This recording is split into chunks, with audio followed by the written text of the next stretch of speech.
Signore e signori, buon pomeriggio. Primo, permettetemi di cambiare lingua inglese, però mia conoscenza della lingua italiana non sono le migliori. So I change two reasons why I stay here in front of you today, although I don't speak your language, is first of all I'm from the Rehinmetall air defense side that produces the air defense systems that many of you know. They are done between a location in Zurich and a location here in Italy, half and half. We are the Rehinmetall's capability center if it comes to air defense, and for us drone defense is, as I will tell you, a air defense issue. Second point is I'm still serving officer of the Swiss Air Force, rank of colonel, and I'm responsible for the ground-based air defense in our air operations center. Both functions give me a lot of exposure in the drone defense domain completely. So let me go through the presentation. I'll give you a little bit of positioning, what we think as Rehinmetall, where we fit into the drone defense world. And then give you some ideas about where our products and capabilities fit today. Let me start with this. We are far from being able to offer drone defense solutions. We are far away. But we are not completely on the start, and I will tell you why. First of all, I think it's important to understand our position drives around what I call a red line. There's two types of drones that, from the defense side, you have to take into considerations. Most of what we have heard today pertains to what I consider to be commercial off-the-shelf drones. Unmodified drones, your DJI Phantom that you take out of the box and you fly it. Mostly used by paparazzis, people that are not really aware of what they are doing. So these drones behave very much the way they're supposed to behave. In the electromagnetic field, they use GPS and so on. So this is most of the defense systems that you see out today really are fit to deal with this situation. And they work. No question. If you have a drone that reacts like it needs to react, you can intercept it, you can do whatever you want. That works. Being a defense company, we look at it a little bit different. We look at it on this way over here. What if somebody modifies a drone?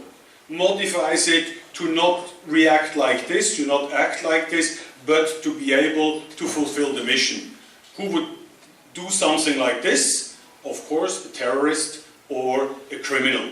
So modified drones, non-cooperative drones, this is where we step in with our capabilities as air defenders. And that's where we are coming from.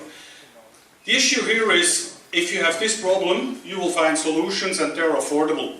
When people say, I need an affordable solution, I have this drone problem, I need an affordable solution.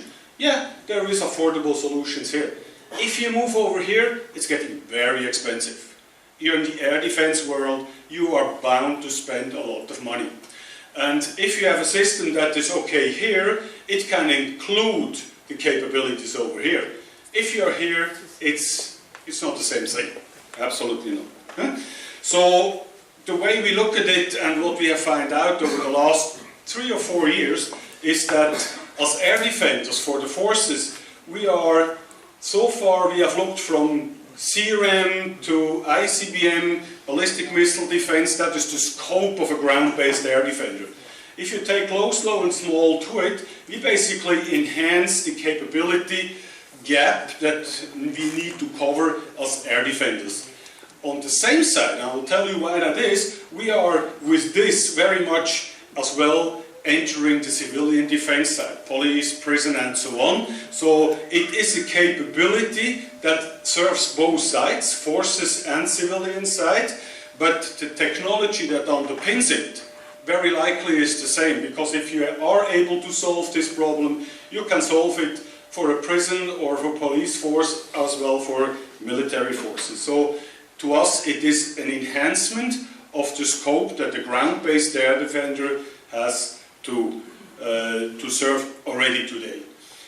one more dimension comes to it. If we have the dimensions of air picture and of mitigation, what we figure out as well, there is a third dimension in your response. It's either rather on the soft side, we learned it today as being a soft kill version, or going to strong as a hard kill version. I wouldn't really define it like this, but we need to be aware that there is various ways to cope with drones.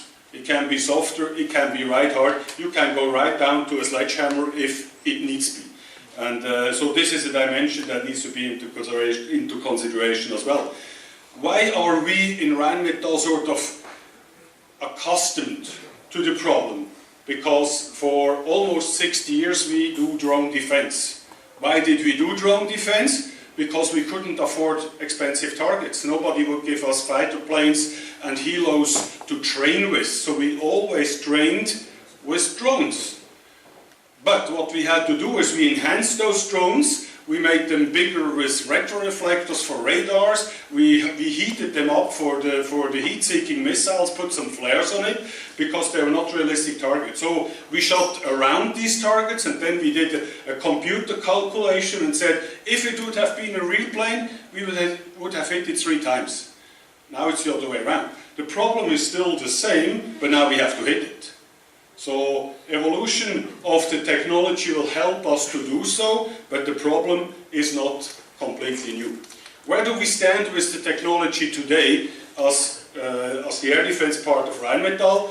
The most modern system we have delivered is a counter rocket, artillery and mortar system to the German Air Force, who was due to deploy this system in Afghanistan. After the end of ISAF, we didn't go there, but we qualified it. It's now in service with the German Air Force.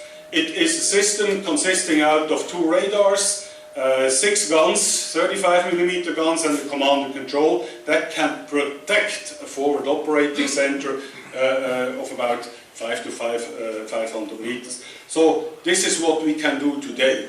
Countering rockets, artillery and mortars, small targets all light, but if we add the problem of counter-drone, we add something up.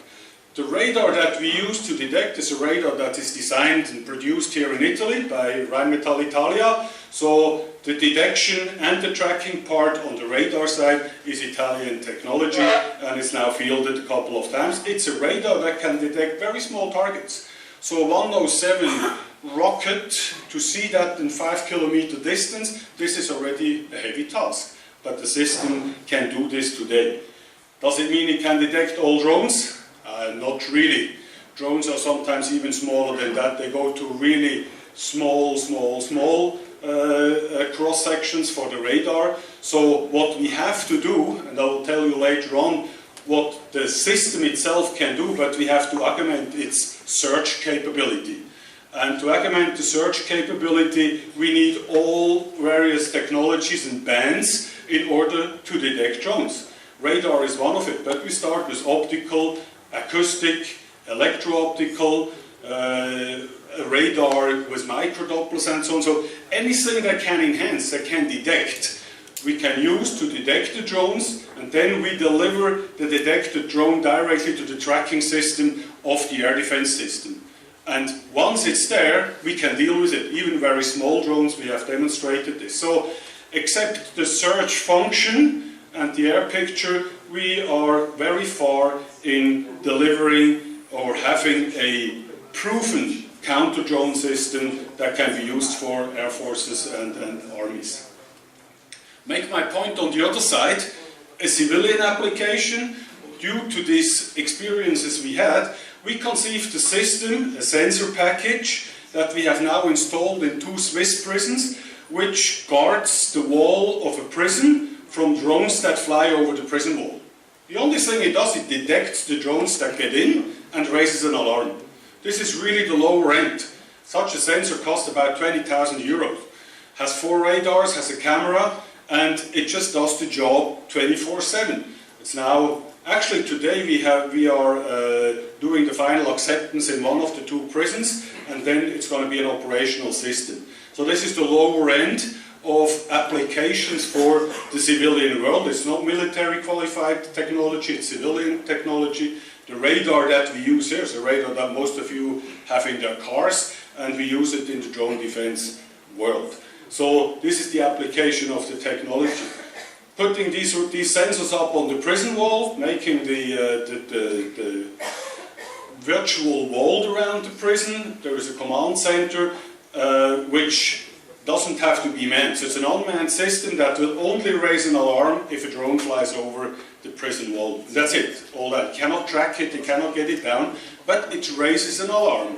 And that's important for the prison wardens, who know then something came in and they can deal with it according to their regular procedures if a threat came in.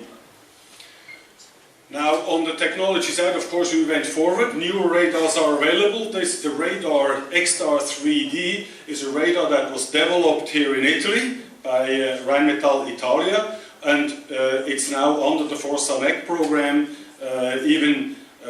Will be provided a couple of these radars to the army here in Italy. And you can see it's not only an air defense radar, it can change its modes even to go down to a very comprehensive capability if it comes to counter-drone.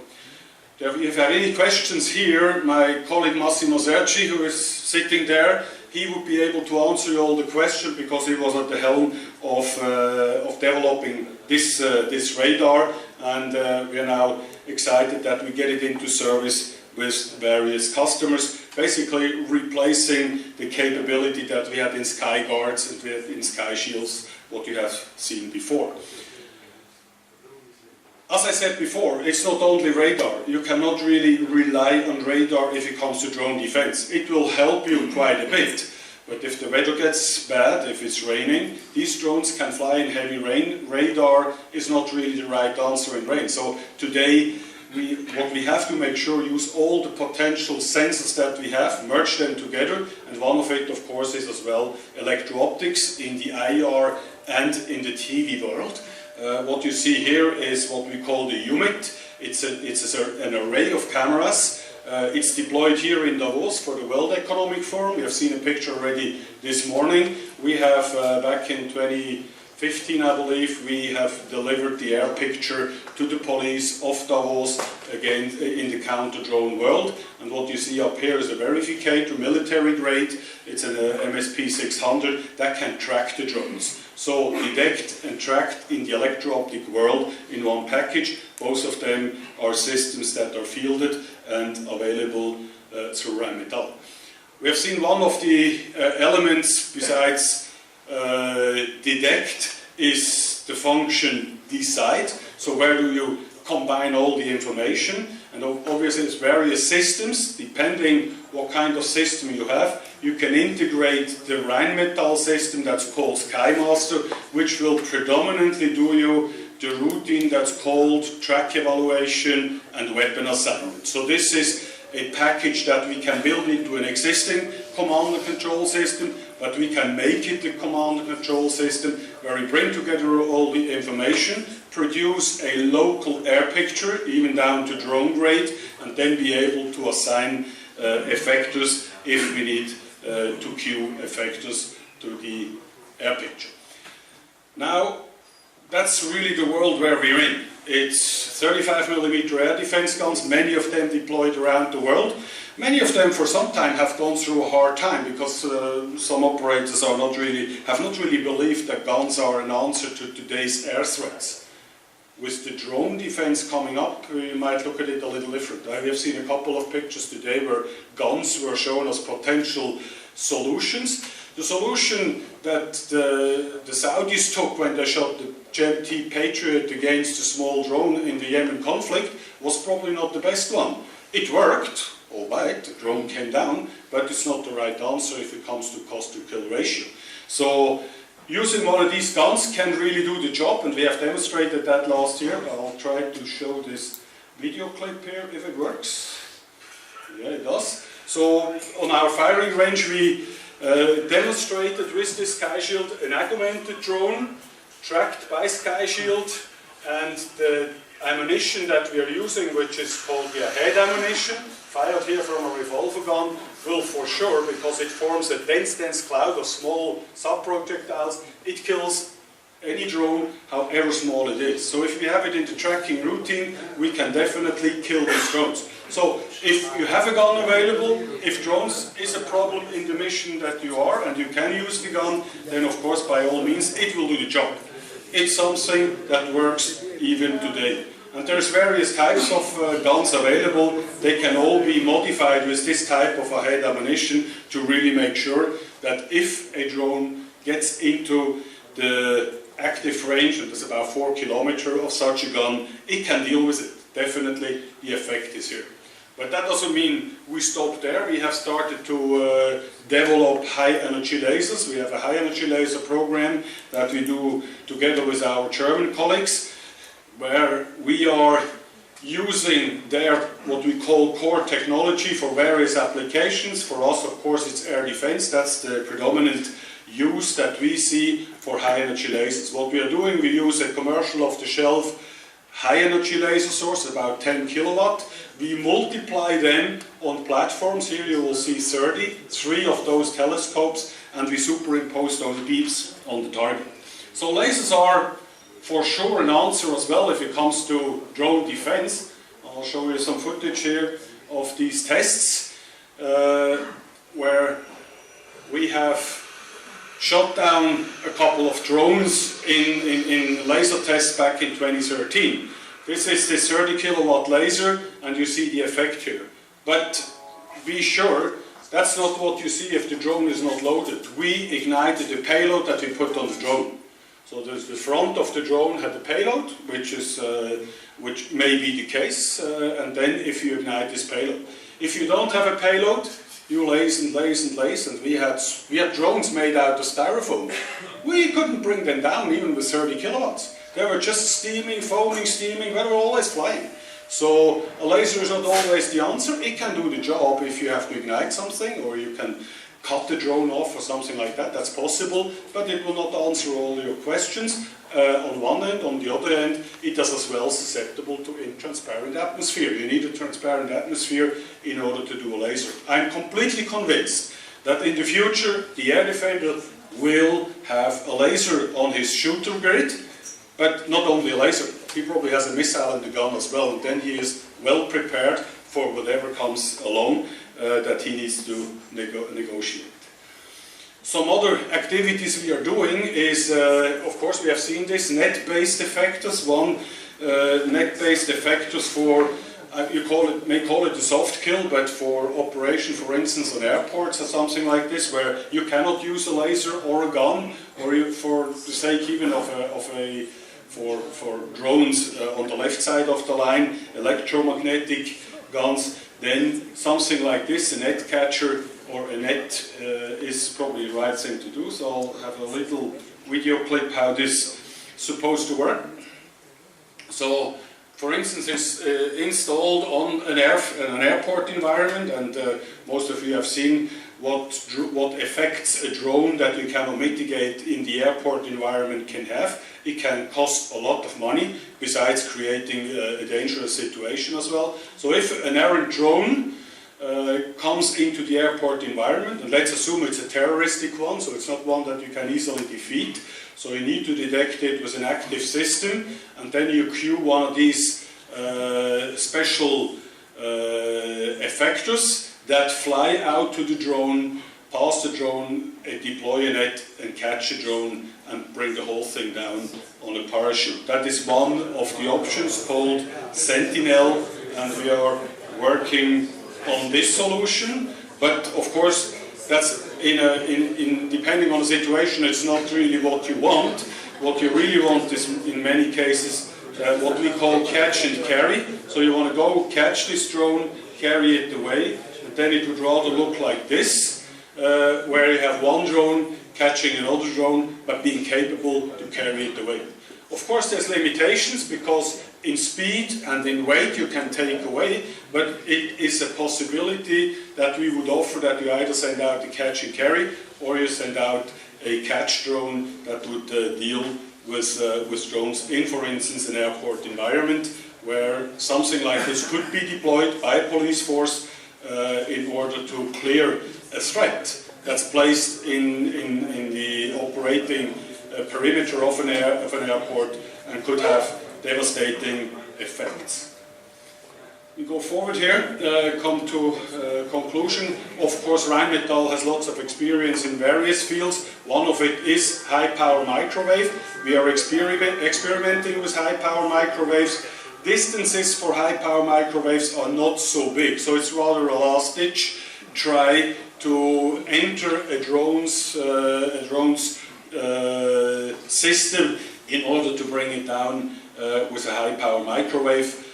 We have a system like this fielded with the German armed forces, not particularly for drones, has various other tasks like IED and so on, but it can be used or deployed as part of an overall grid of effectors as well in the drone world.